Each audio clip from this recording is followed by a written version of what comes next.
Marta en el medio y bueno.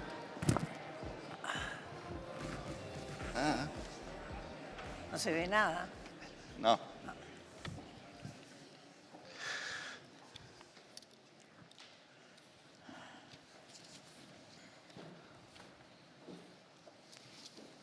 Empezamos. Well, it's a pleasure to be here at the International Banking Conference of Santander. By the way, let me tell you that the watermelons improved very dramatically in Uruguay. So, thank you, Federico.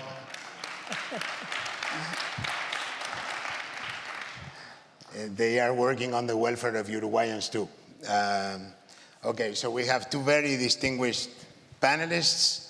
Ambassador Luiz Alberto Figueiredo Machado, he's the ambassador to Spain and Andorra, and Marta Lagos, the founder of Latinobarómetro, who we all know. Let me start by conventional wisdom today basically says Latin America is again trapped in a familiar cycle. Slow growth or stagnation, political polarization, now rising organized crime, social discontent, strain on democratic institutions. Okay? On the other hand, there is a more optimistic story to tell. I mean, democracy has very strong foundations. 70% of the population think it is the best form of government. Macro stability has been achieved in a remarkable way in many countries. The financial system is solid and sound and has helped the region wield international crises. The green and digital transition open enormous opportunities. We have a new wave of entrepreneurship and innovation, particularly in digital services and fintech. So let me ask you, if you were to choose one idea that currently defines the moment of Latin America, what would that be? Marta. One thing, I would say explosion of expectations. Meaning? Meaning that the pandemic left Latin America in front of the world, not in front of Latin America. And the citizens believed that they wanted to go beyond the state towards those prosperous countries you saw on television. Even people were dying in those countries, but they saw prosperity. And this produced an enormous gap between what the governments could deliver and what the people would expect. And I would say this whole description you give produced an even, it put more jalapenos on the icing by adding an explosion of expectations. And what we are seeing today with democracy, with what they say, I don't agree, but they say that democracy is over, that it's a mess. It's a demand for democracy on the basis of that expectation. Now, on the road, you can take the wrong side and take a long time to come back. So basically, the current theme for you, Marta, is inflation demand. Or frustration of expectations. Demand, frustration of demands, yes. Frustration of demand. What about you, Luis? What do you think is the most important current topic describing the region? It's a little bit linked to what Marta said, but I would like to look at it from the viewpoint of the young generation and everything that is coming with them in the sense of different views, the use of technology, innovation. It's a generation that is much more linked to opening up possibilities than our generation was. We followed a certain track of going to school, then going to a university as the only path to prosperity. No, they look at it from a very different viewpoint. Now they are much more open to other ways of making a living. And therefore, the picture is much more complex. And that's linked to what Marta said. Our difficulty, our challenge would be how to accommodate that effervescence in terms of demand, of looking for new ways of doing differently what our generation did and is doing now. So in a sense, what you're saying, Luis, is that the digital age, let's put it that way. Yeah, it's a very young continent. I mean, young in terms of framing the way people form their expectations. It's not necessarily. Yeah, but I think there's a very important point to add there, is that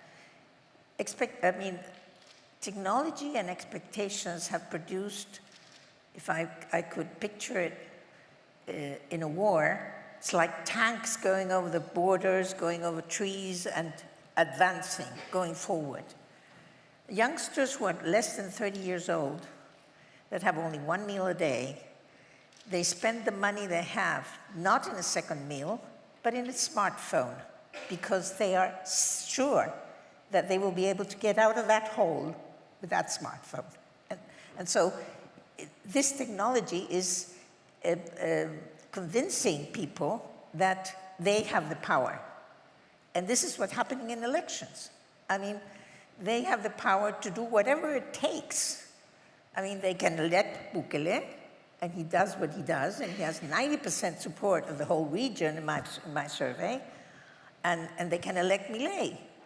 I mean, it's the same phenomena with a different frames, with different countries, with different histories. Argentina is the most democratic country in Latin America, and Salvador is one of the least. And yet, in both, you see the same phenomena, which is choosing out of the box. Now, choosing out of the box doesn't mean that those people don't want democracy at the end. Milei will never go over the Constitution because he knows that the Argentinian people are very democratic and they wouldn't allow it. Okay.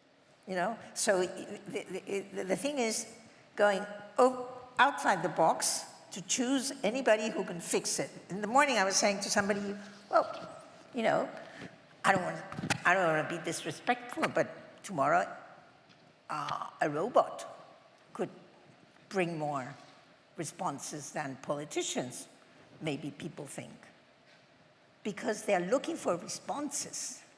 Maybe we'll talk a lot less. Luis, do you feel, as a Brazilian, do you relate to what Marta just said? Well, yes, I do. I do, looking at the whole region and seeing that. Well, first of all, we are talking about growth, and we will get into that later. Yeah, sure. But yes, the young generation is looking at, as I said, other ways of growing. In the past, let's say 10 years ago, for a youngster to get some money, he or she now, but he would try to be a soccer player because that was a way of getting money. And nowadays, both boys and girls, they want to be influencers.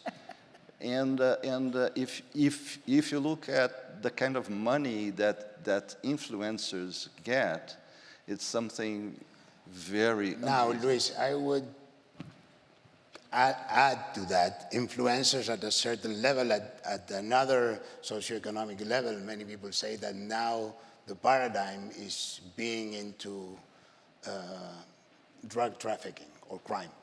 So as a way of social ascension. So what do you think of that phenomenon, in the sense that organized crime or crime itself, it's in many countries a more relevant concern than growth, inflation. So do you think, are we seeing any initiatives that can make us hopeful that the state is recovering the ability to protect its citizens? Oh, yes, definitely. Of course, organized crime is becoming much more sophisticated now. It's not only drugs.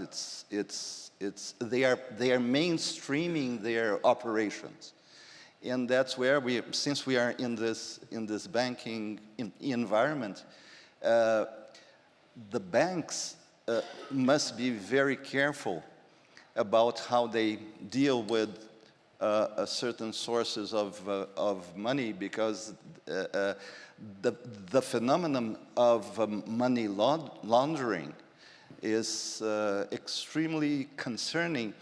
I was reading yesterday the Brazilian Central Bank, which is independent, by the way, is taking new measures to control, is a bad term, but to regulate both banks and fintechs in order to provide more defense against money laundering from organized crime. So organized crime now requires a holistic approach, both a security approach, but also, again,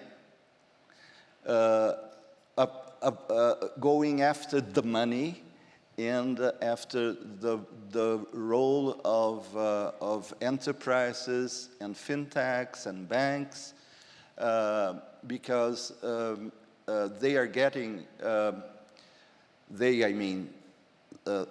organized crime, they are getting a grip on the system. They understood that it is better for them to try to work inside the system. Luis, I have to ask you this question. What happened in Rio with Comando, the police operation on Comando Vermelho, which turned out to be very bloody, should we interpret that as a power struggle? Between the state and the organized crime mafias? Well, fighting against crime is always extremely complicated. It was a movement, an operation, as you said, by the local police against a specific faction, crime faction. The central government is trying to adopt new laws that would make the connection between forces, police forces, security forces, much more integrated in the whole country, because it's not possible for one city or one state to fight against crime, which is by nature not only national but international as such. So there are roles of the central government and of the state government and the local government, and the central government is convinced that we need a very fluid and integrated approach and connection among the different branches of security. At this point in time, we don't have it because we are a federal state, and it's very difficult to change legislation that would apply to federal entities. But we are definitely working on that. Okay. Marta, going into looking into the future, in particular growth, do you think that frustration of expectations, as you call it, inflation of expectations, can be used as a positive force towards a better performance of the region? It would turn out to be like that? Federico would argue that Milei's government is actually being transformed. You may like it or not, but it's being transformed. Exactly. I mean, yes. Well, yes and no, because, okay, you have this experiment in Argentina that we all hope that it's going to be successful, because otherwise for the Southern Cone it would be catastrophic if Argentina doesn't go through. But the problem is that things can get very worse, if you can say that in English. I don't think so. Mucho peor before they get better. But you have to think that Latin Americans' port of destiny is democracy. Now, they can get lost, they can live in an island on the way, they can swim their way half. But democracy has to deliver for but citizens? Yes, but their port of destiny is democracy. Now, it's not a straight line.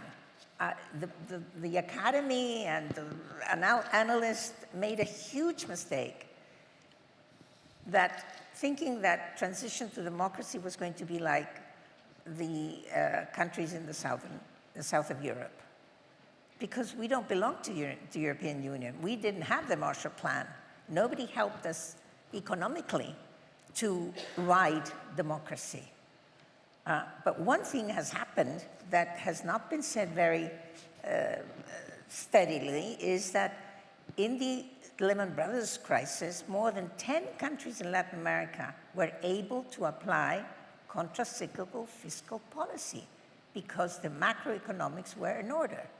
And that's a huge change from the Latin America that faced the previous crisis, which was the Asian crisis. So there are enormous steps forward. And the other thing I would say is you have 3 Latin Americas. The Southern Cone, and you can distinguish them, actually, what Ana said in the morning about innovation. We have data showing how important it is for today's people to think about the future of their children, where innovation stands in the list and ranking order.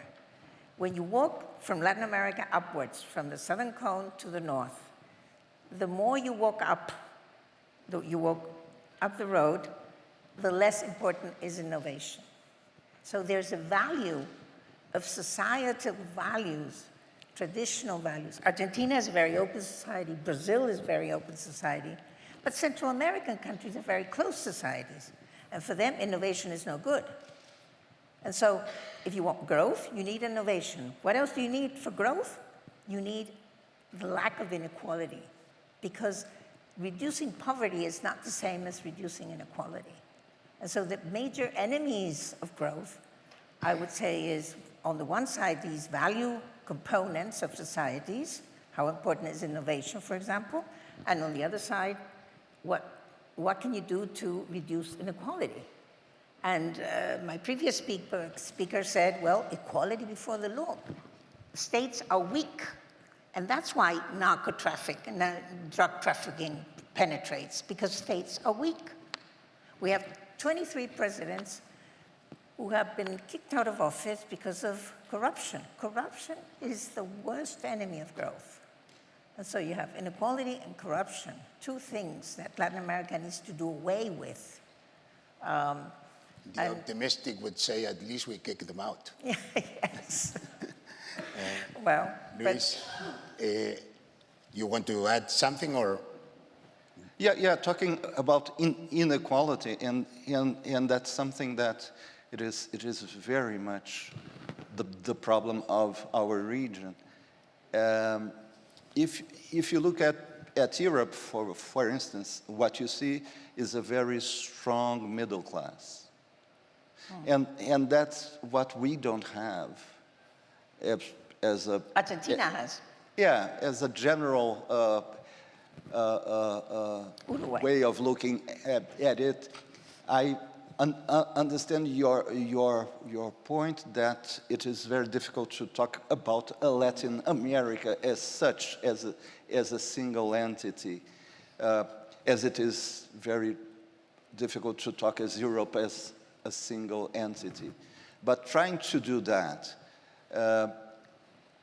we see that growing nowadays is not a huge problem. The region is growing with rates of 2.5% as a whole, whereas Europe is growing at 0.9%, for instance.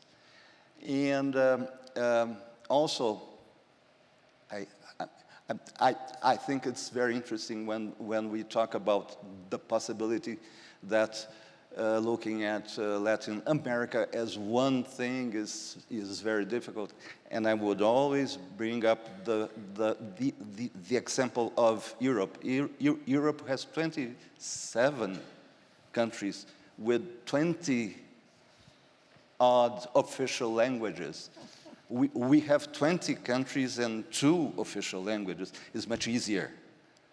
It is much easier to look at us and understand that we are more coherent as such. And then to look at that region and see that region as a natural partner for instance, for Europe to... that is something I wanted to follow up with you, yeah. Luis. Since we are talking of growth, innovation, inequality, crime,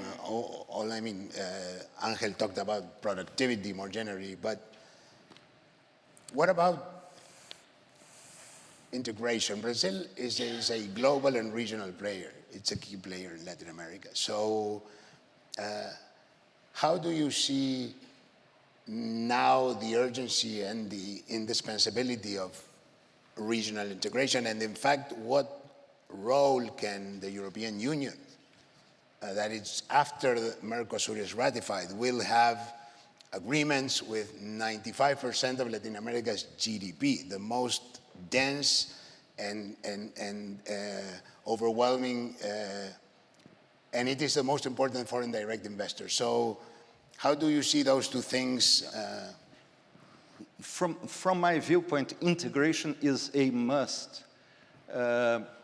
If you are who you are and your circumstance. No country can say, no, I belong to this continent, but I am not part of this continent. Or it doesn't work this way. So integration not only makes sense, but it is also a must in terms of, again, trade within the region and with the other regions. So the promotion of investments, of growth, I don't see any other way that is not integration. The problem with integration is that if you ask the people of Latin America, they don't see their neighbors as friends. So the only country that all Latin Americans like as friend is Brazil, because it's far away, further away, and because it's too big to be an enemy. But really, I mean, integration, you need to have policies that let you know what the other inhabitants of the other country is. And so Argentina is fighting all the time with Chile, and Bolivia is fighting with Peru, and we're fighting with Peru, and Ecuador is fighting with Colombia, et cetera, et cetera. We have had no wars. I mean, the European integration is a result of the Second World War, at the end of the day. Yeah. But we have had no crisis that big. We live in crisis. We have PhDs on crisis, but not one big enough to go like this. So, I think we are out of time. I don't know if very short, super short closing. If we were to meet 5 years from now, and you were to point a single development that you would like Latin America has changed significantly, what would that be? Marta, Luis, and we have to close. I think sovereignty. Sovereignty. That is, people are gaining, little by little, Argentina again is an example, the power of the vote, the changing things through vote. Now, for that, that's the demand. For that, you need a supply. And the supply of politicians is what's wrong. I mean, we have an elite problem, but at least the demand is correct. Okay. So the elite should, through this process, get better.